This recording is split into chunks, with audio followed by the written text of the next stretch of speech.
नाज़रीन, कराची में मरकज़ी मातमी जुलूस पंहिंजी मंज़िल ॾांहुं रवंदो आहे। मातमी जुलूस दौरान सिक्योरिटी जा इंतज़ाम इंतहाई सख़्त कया विया आहिनि।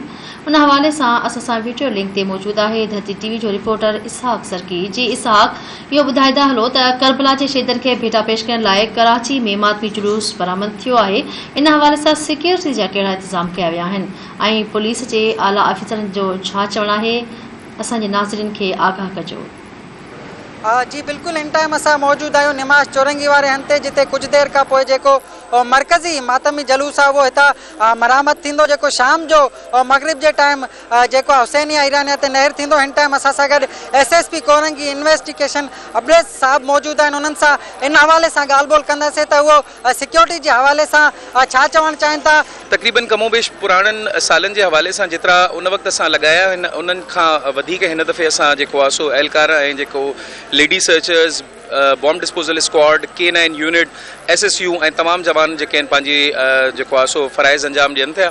उनखां अलावा इहो आहे त जीअं ई हितां जुलूस बरामद थींदो, उन जे अॻियां बि हिकिड़ी advance party, search and sweep party, उनखां अलावा स्काउट्स जो दस्तो, उनखां बाद में विच में जुलूस, आख़िर में बि असांजी हिकिड़ी टेल ते पार्टी हूंदी आहे जेकी मां पाण लीड कयां पियो। उनखां अलावा असांजो जेको रेंजर्स जो दस्ता आहिनि उहे बि असां सां शामिलु आहिनि।